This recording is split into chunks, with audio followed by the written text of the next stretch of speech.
шүү гэдэг юм. Нэг 2 ягтаа бэ. Би 30 чүрэг боош. Сайн мэцхан уу, залуу байна. Хүслэн байна. За бид хоёрын нөгөө номны маань тэгээд 3 дахь дугаар эхэлж байна. За. Бэлч ба. За би болохоор Jim Carrey-г онцолж ярихаар сонгосон байгаа. Тэгээд жижигхэн мэдээлэл өгье гэх юм бол Jim Carrey маань 1962 онд төрсөн байлээ. Тэгээд миний уншсанаар сэтгэл готралтай айгүй олон жил явсан гэсэн. Тэгээд бас сэтгэл готрал гэдэг чинь юу нь бол тийм амар юм биш шүү дээ. Тэгээд тэрнтэйгээ тэмцэж яваад зя өөртөө бичсэн чек гэдэг ийм дэд гарчигтай байна. Гайхалтай нэр алдартай хүмүүс нэрийг нь сонсоод л инээж мэдэх нэгэн хүү байлаа. Тэр хүү би биш шүү. Би бол ердөөч өөрийнхөө дотоод хүнтэй танилцаж нэр алдар горилох талаар бодлгүй ахиухан шиг л мөнгө олж гэр бүлийнхээ гишүүдийг баярлуулахаар тэмцэж яваа бяцхан жаал. Учир нь энэ бүхэн дөнгөж эхэлж байна. Бага нас өсвөр үе ажилдаа тойлдсон аав, өвчтэй ээж, ядуу, орлого муутай гэр бүл. Энэ бол манайх. Бид ядууралтайгаа эрс шулуухан тэмцэж байлаа. Үгүй бол амьдралд ялагдана. Аав минь 4 хүүхдэд тэжээхийн тулд ганцаараа ажиллаж бүхнийг нуруунд дээрээ үүрнэ. Цаг хугацаа өнгөрхийн хэрээр тэрхүү ачаа улмал хүндрэв. Ахлах ангид ордог жил аав ажилласаа халагдчихсан тэр.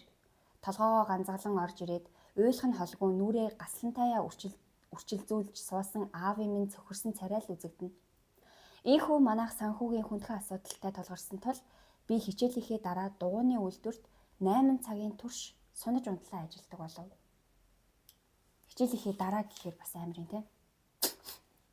Сэтгэл хичнээн махран зүтгэвч би махуд минь дийлсэнгөө. Олон цагаар ажилладаг тул хичээлдэр нойроо дийлэлгүй унтаад өгөх нь илбэг боллоо. Явандаа аж төрхөө хүнд буулганд дарагдсан тул сургуулаач хаяв. Ахлах ангидаа сургуулаа хийсэн. Гэлээгээд манайх гэдэг айлын санхүүгийн байдал дээрцсэнгүй. Бид байрныхаа төлбөрийг төлж чадаагүй улмаас олон сарын турш машиндаа амьдарч байв. Инээдтэй хэрэг шүү. Би тэдгээр үеүүдийг гэр бүлийн зугаалах юм болов уу гэж боддогсон. Яс хөрх. Учир нь аав л тарчиг ядуу тэр мөчүүдийг хөвгөлтэй зангаараа гэрэлтүүлж байсан биз. Үнэхээр аав хөгжимчин төдийгүй илэглэх авьяас чадвартай хүн байлаа. Өвлөгдсөн юм шиг байна л да тийм. Энэ нь надад аваасаа тэгж байна гэхгүй.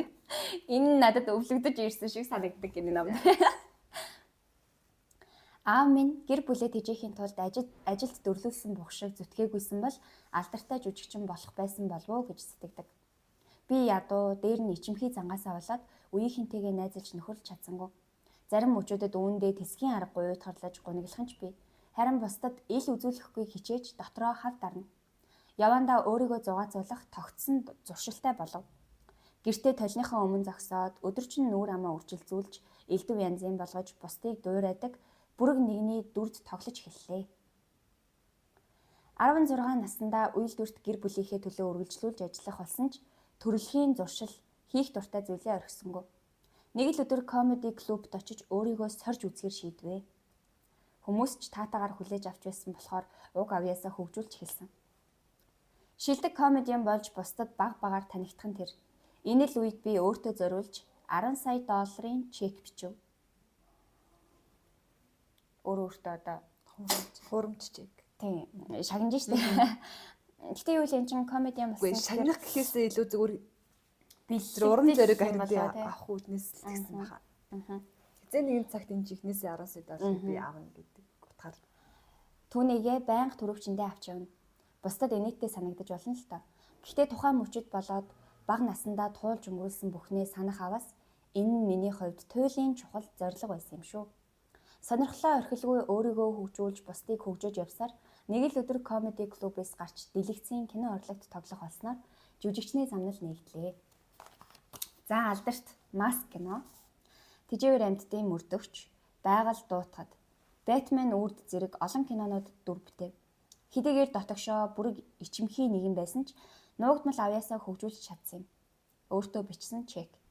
Төрөвчөндөө хийгээд хадгалж явдаг хуурамч мөнгө. 7 жилийн өмнө өөртөө бичсэн Чекмэн Dumb and Dumber кино тоглосноор бодит болов. Уг бүтээл 10 сая $10 давсан ашиг орлогыг олсон. Ихэнх хүмүүс гаднаас минь хараад хөвгөлтэй, алиа марзан, хамт байхад уйдахгүй нэгэн гэж сандаг. Үнэн дээр дотор минь эмзэг мэдрэмтгий, сэтгэл готролд амархан автдаг, өрөвдөлтөй хүү суудгийг тэд анзаардаггүй. Заримдаа сэтгэл санаагаар унсан үедээ би зураг зурж тайвширдаг. Эндээ ч бас дуртай. Учир нь бусад хүмүүс альва үйлдэлийг минь хязгаарлаж болно. Харин би өөрийгөө хизээч хязгаарлах гэж оролдохгүй. Та нарыг ч бас тэгээсэй гэж хүсэж байна. Туулж өнгөрүүлсэн ядуу амьдрал, сонирхолтой хөтлөгдөж ассан тэдгээр өдрүүд надад үүнийг ухааруулсан билээ. Гайхалтай нэр алдартай хүмүүс нэрийг нь сонсоод л инээж мэдэх нэгэн жүжигчин байдаг. Тэр жүжигчин бол би. Нөгөө одоо эхлэлээ яг ээж те. Өөртөө бичсэн хуурамч чекийг жинхэнэ балтал хөдөлмөрлөж хичээж чадсан Жим Керри.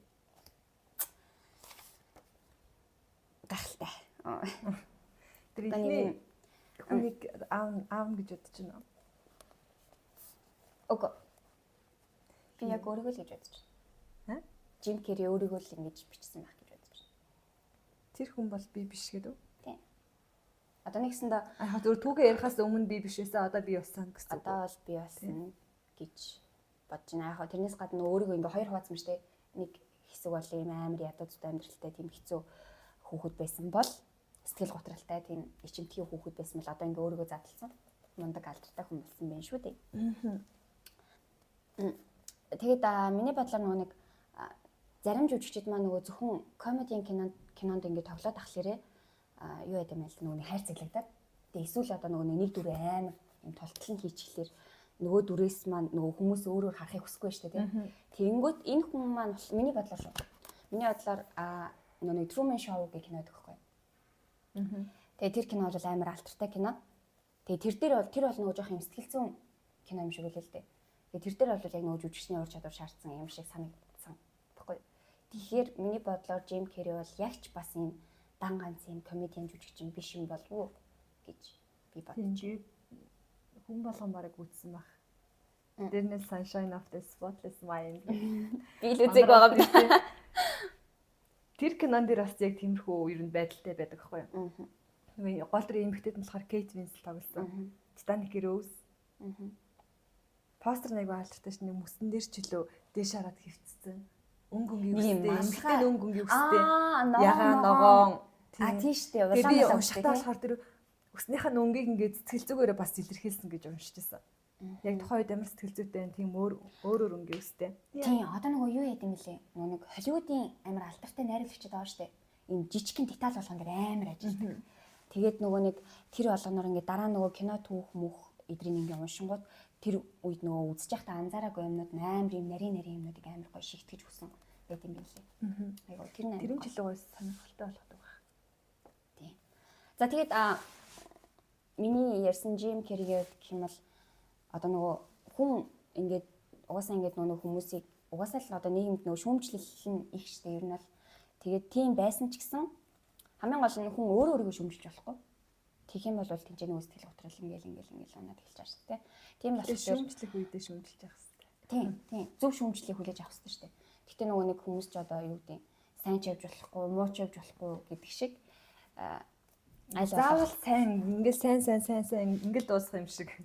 Өөрсдийнх нь амьдралч тийм биш шүү дээ. Тийм. Хүмүүс яг нэгнийг амар өнтүүлж хардаг шүү дээ. Тийм болохоор аль болох тэр тохиолдлуудад өөрийгөө ингээд гутраахгүй, унж болохгүй. Тэгээд эцсийн үр дүнд ямар ч л байсан сэтгэлийн хүчтэй байх юм бол бүгдийг давж гарна гэж бодож байна. За тэгээд энэ хүнтэй үргээ хүлээдэ өгье. Мань. За миний ярих байгаа хүн болохоор хүмүүс нэг сайн мэдэхгүй байж магадгүй. Jane буюу стейж нэм болохоор Nightbird мөн баха. Тэгж унших юм. Ийм эмэгтэй байгаа. Шөнөөр гэрэлтэх шувуу. Сайн байна уу? Гайхалтай сайн энд байгаадаа би туйлын их баяртай байна. Чи үнэхээр аз жаргалтай харагдаж байна. Чамайг хэн гэдэг вэ? Намайг Jane гэдэг. Nightbird гэх нэрээр дууддаг. Дажгүй нэр нь одоо хэдэн настай вэ? 30 настай. Чи дуучин болохыг мөрөөддөг. Өнөөдөр ямар дуу дуулах гэж байна? Би энд өөрийн зохиосон It's Okay дуугаа дуулахаар ирсэн. Өөрийнхөө зохиосон. Юуны тухай өгүүлдэг дуу юм бэ те? Энэ бол амьдралын минь сүүлийн 1 жилийн тухай өгүүлэх дуу. Сүүлийн 1 жил. Чамтай хамт хэн нэгэн энд ирсэн үү? Үгүй би ганцаар ирсэн. Чи ямар ажил хийдэг вэ? Сүүлийн хэдэн жил ажлаас хөндөй байгаа учраас би хорт хавдартайгаа тэмцэж байгаа. Бидний уучлаарай зүгээр дээ. Яг одоо ямар шухан байна? Сүүлд эмнэлэгт үзүүлэхэд уушигны маань хавдар элэг нуруунд үсэрхийлсэн байсан. Анх бол уушигны хавдартай байсан юм шиг байна. Өсөр хийлээд ингээд Тэгээд ингээд цаашдаа ингээд явсан юм тийм. хавдар угаасаа тийм шүү л ингээд дамжаа явчихдаг. Тэгэхээр тийм ч сайнгүй байгаа юм байна. Тийм ээ гэхдээ үргэлж биш. Чи их гайхалтай нэмсэглэх юм аа баярлалаа. За ингээд харилцаа ярин дуусч байна. Энэ бол Джейн Марчевский миний Авьяаслаг Америкчууд шоуны эндэр дээрээс өөрийгөө танилцуулахад болсон яриа. Тэгэхээр нөгөө шүүгчдийн асуулт байсан шүү дээ сая. Миний дуу Даруун зангаар алдартай Саймон Коуллер Алтан баазар даруулж чадсан. Бас Тэр хүн чинь бас чам байсан мэт дээ. Тэгэхээр амар авьяастай байсан шүү дээ. Авьяаслаг Америкчууд. Гэтэ энэ Авьяаслаг Америкчууд биш X Factor байгаа. Би тэгж санаад байгаа юм. Магадгүй. Гэхдээ өнөөдөр би хорт хавдрын улмаас амьсгал хурааж байна. Намайг ялагдсан гэж битгий бодоорой. Би зүгээр л хүлээн авч байгаа юм. Өвдөлт бол зүгээр л дүрээ хувилгасан нэгүүлсэл. Надад тохиолдсон зовир шаналл, зовлон бэрхшээл бол аз жаргалын үн цэнийг ойлгуулсан боломж. Аз жаргалыг сонгохын тулд заавал амьдралын хүнд үе дуусахыг хүлээх хэрэггүй. Уушигны хавдар онцлогдох үед надад амьд үлдэх 2% магадлал товчхондоо л 6 сарын нас үлдсэн байсан. Амар юм би. 2% гэхэр ч одоо угаасаа тэгэл хэдийн үнийг мэдээд нөхөр минь хүртэл явж очсон ч би байгаа бүх чадлаараа аз жаргалыг мэдрэхээр шийдсэн. Хаяа явж байгаа юм шиг байна. Маш удаан, дэндүү удаан хугацааны турш би өвчнөтэйгөө тэмцэж өвдөлтөөс олж шаналлаа. Эдгэрэх хүртлээр дуудуулах боломжгүй л гэж боддог байсан. Эцэстээ амьдрал минь ирээдүйд тохиолдох зүйлсээр биш, энэ мөчид байгаа зүйлээр илэрхийлэгдэнэ гэдгийг би ойлгосон юм. Эргэн тойрноо сайн гихч нь ажиглая. Яг одоо амьд буй минь ямар их зол завшаа юм бэ? Зол. Амьдрал бол гайхамшиг. Та бүхэнд хэлэх нэг зүйл байна л да. Уйтгар гуниг, баяр хөөргийн аль нь ч тохиолдсон итгэлийг алдуулж, талархлыг мартуулж чадахгүй. Зовлонд нэрвэгдлээгээд та амьдралын төлөө тэмцдэггүй гэсэн үг биш. Уйтгарлах, гомдох, уйлах, хашгирах, уурлах. Энэ бүгд бол миний хорогдож алдагдсан зүйлстэй харуулсах айл зан, хорвоо ертөнцтэй холбогддог арга зам юм. Тиймээс зүгээр л чөлөөл, мэдэр, битгий барьж хорь. Уйтгар гуниг бол сэтгэл зүрх өөрийгөө илэрхийлэх нэг хэлбэр юм гэж хаа нэгтээ сонсож байсан. Үнэн бөгөөд бүгдэд хамаагүй үг юм билээ. Гуниглах, шудраг бус санагдах, уурлаж хилэгнэх, зөвхрөнгөө барах гэдэл мэдрэгдэж байгаа бүхнийг мэдрээ. Энэ бол ариун үйлдэл. Түнэр харанхуйд алхахад айдас төрдөг. Тэрхүү мэдрэмж биднийг орхиж явдаггүй. Тиймээс зүгээр л мэдэрцгээе. Үлдсэн амьдралынхаа турш дуулан алхаж аз жаргалтай байна гэж өөрсдийгөө хуурах хэрэггүй. Биедээ нэгэн тийм төрлийн эерэг хорт хандлагыг түгээж яах юм бэ? Цаг үргэлж аз жаргалтай бай битгий гунигл. Ингэж битгий хүчлээчтэй. Ямар ч боломжгүй зүйл штэ. Гунигт автах нь нүгэл биш. Үүнд өөрийгөө буруутгах ч хэрэггүй. Энэ бол тэмцэж үдсэн хүний үг юм шүү. Гуниглах нь хангалттай хичээгээгүй шалтгаан. Эсвэл альваад талархаж байгаагүй үр дүн гэж боддог байлаа. Гэвч хожим тийм биш гэдгийг би ойлгосон. Гунигтай байвал гунигл, таларх, анивчиж буй гэрэл рүүгээ ширтээд үз. Мэдрэмж чинь жинхэнэ. Баяр баясгал, зовлон шаналл энэ бүхэн бодит. Зөвхөн аль нэгийг нь сонгох боломжгүй. Бүх зүйл цогцоороо ирдэг юм байна.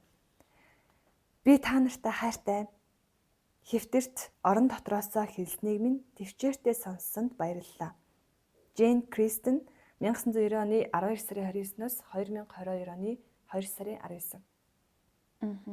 22 онд өнгөрсөн юм байна.